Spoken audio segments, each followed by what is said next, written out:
I'm going to talk about this technique that I use in my studying and my learning called nicknames. Now, I made a video before about a technique called hyphen that I find very helpful, which is basically breaking up words into their parts whenever I'm met with any jargon or any, complicated terms. Nickname is something that builds off of that technique, but then it also goes way beyond that. And this one is a really, really powerful one because what it basically forces you to do is actually know and understand what you're talking about in casual terms when you're learning something. So I think a lot of people know about the quote, the famous quote, if you can't teach it to a 5-year-old, you don't really understand it. I think that idea is pretty much what the basis of this technique is. So basically, I'm just going to say what it is. Basically, or actually I'll demonstrate.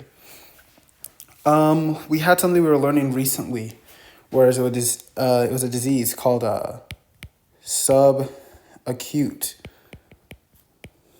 sclerosing encephalitis.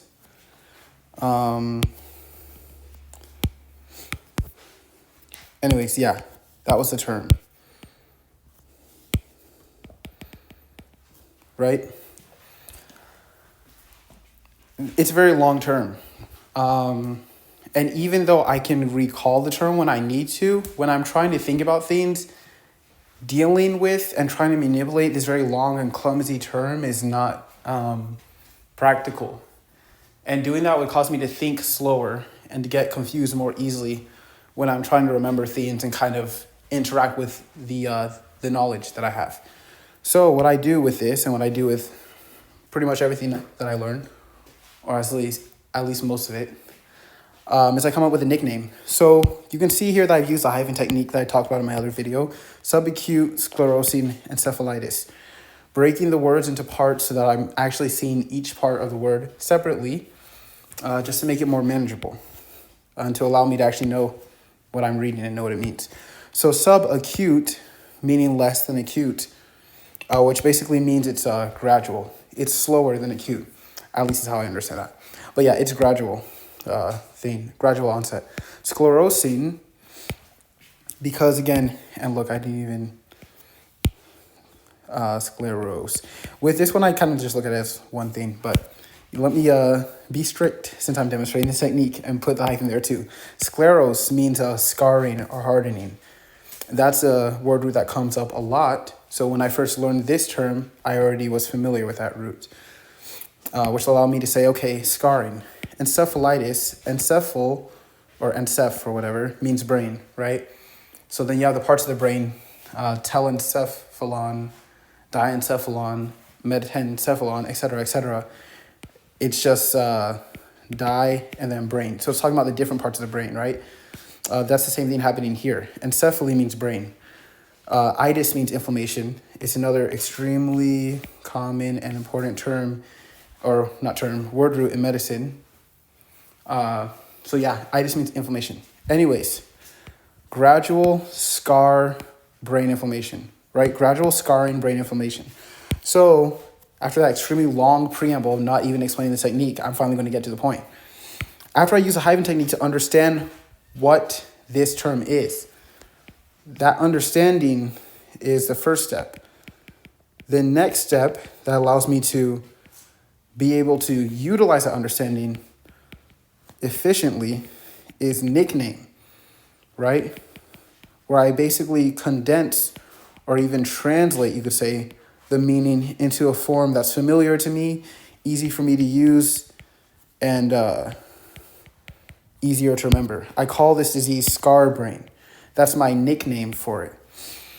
So that's the technique that I'm trying to demonstrate here. I put nicknames on everything. Again, it's a simple technique. It's not rocket science, but it's just about actually applying it and using it and making it a habit, to where if you focus on making it a habit and remind yourself, nicknames, and practice the technique until it becomes natural, it creates very, very great results. It makes things a lot easier. So I call this scar brain. Since I'm already on the topic, I'm going to use another example from that same material. There's another disease caused by prions. It's called I don't even remember the whole name. I remember the important part, which is kind of the that's kind of part of the idea with nicknames. It helps you get to the point because again, this is a very long term blah blah blah blah blah blah blah blah blah encephalitis, right? But the nickname is very to the point. It's not confusing. So translating stuff like that is just very helpful. Anyways, this disease was called something something something spongiform encephalopathy. I don't remember if it was called encephalopathy or encephaly or something, again, because that wasn't the point. So because I used the nickname, I remember the part that's the point. Anyways, I put the hyphens here so we can see what it means. Sponge-shaped brain disease, right? Pathy or patho is always disease. And that's why we say pathology, the study of disease. Form always means shaped. So if we have in our brain the piriform cortex, for instance, it's a pear-shaped cortex, pear-shaped part of the brain. I don't have other examples off the top of my head, but you get the idea. The form or the shape of something, right? The form of something is the shape of something. So this word root means shaped.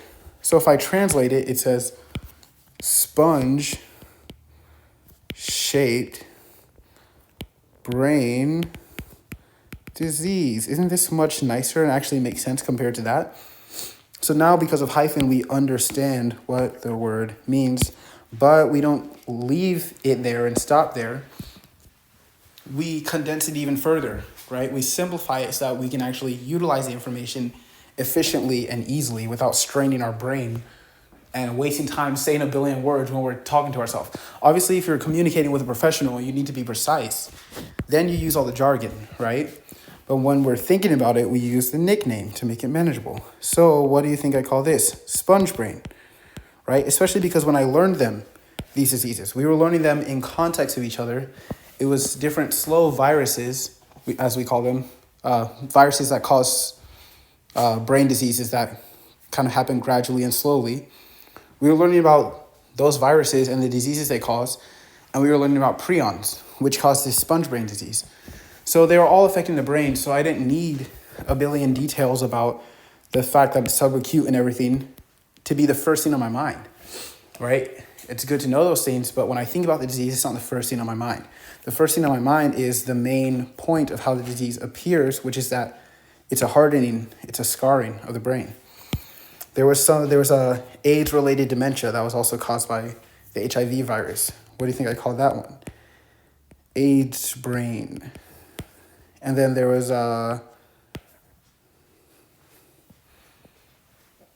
another one, wasn't there? Yeah. Okay.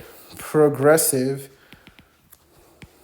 multifocal leukoencephalopathy.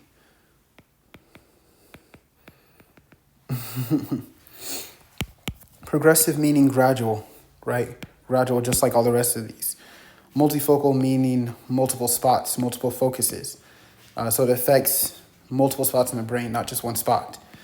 Leuko meaning white, encephalos brain, pathies disease.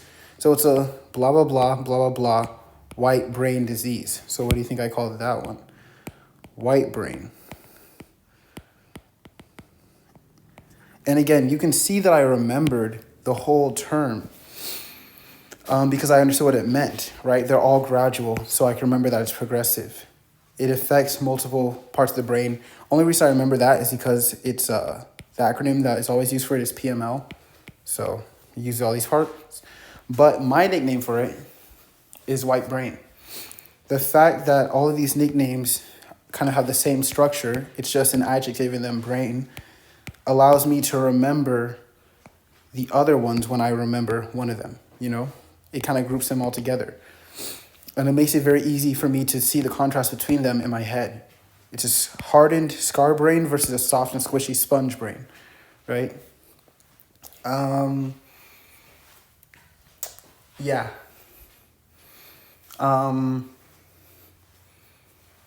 What else do I want to say? Basically, the idea is just put nicknames on things. You know, there's even like some less like specific nicknames that I have when we're learning renal physiology, for instance, and you have this tubule, right, full of stuff that's basically pee, right? Is it literally pee? No, not really. I wouldn't call it pee until after it gets out of your body and comes out. So in science, it's called the filtrate, right? Or the tubular fluid or the tubular load or whatever. Again, it's good to be precise when you're trying to communicate with people that don't already know what you're talking about. But when you're communicating with yourself or with people that already know what you're talking about, well, let's just say yourself. Let's just focus on that. When you're learning something, you're communicating with yourself. It's helpful to use, more quick and easy terms. So I call all of that the P. That's my nickname for it. And now I can even put my symbol on it. The paratubular capillary, or the paratubular capillary is right beside it. I just call it blood. Now, this is not in the order that I like to write it. Now I have a nice and simple framework, blood versus pee. And it's not just a framework, it's like a mantra. It's a phrase that I can always say that puts me in the right frame of mind of how to think about renal physiology, blood versus pee, blood versus pee. That's what was constantly coming out of my mouth throughout that whole unit when we were learning about this stuff. And then I can map it onto other units, like in poem, when we learned blood versus air.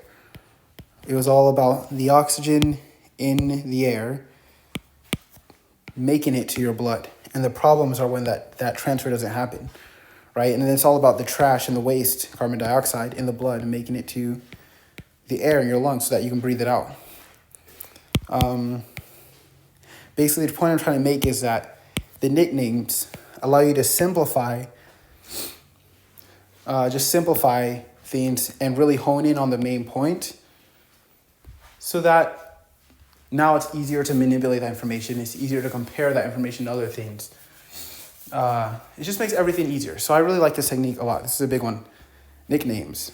And I try to be, sometimes they're like very direct like this, where I'm basically just saying a shorter version of what the disease name actually is, right? Sponge-shaped brain. But there are also nicknames where it'll be completely like made up, right? Maybe the name of the disease or the virus or whatever doesn't really have a real meaning. It's just named after the person that discovered it or some random thing like that. Or maybe it means something, but it's not the meaning. It's not helpful to actually remember what it's really about. Then you just make up your own nickname, Maybe it's a memory tool, a little mnemonic thing, a little character you have. But just having nicknames in general, I find it really helpful because it's like, the idea is when I need to interact with this topic or this concept or this thing or this disease, I have one simple, easy, familiar phrase that I will say first. I have a point of reference. I have an anchor point. Then everything else I need to remember about the thing or do or whatever will follow after that. But instead of seeing this and trying to go, instead of seeing this and trying to go from there, when I see this on the test, I start here. Then it's like, okay, okay, now I can work with this. So that's basically the idea. One extra point I want to add is another aspect of the value of this. Right? I can bring up an example where I was studying with a friend of mine. They confuse this with this. Why? Because they're both extremely long names with a bunch of S's in them, right? And we're trying to memorize all this stuff at once. Not saying that if they were really like on a test and taking their time that they would have messed it up, but it could have just been in the moment when they're rushing and stuff, they confuse them up. They mix them up, right? Because the names are so long and confusing.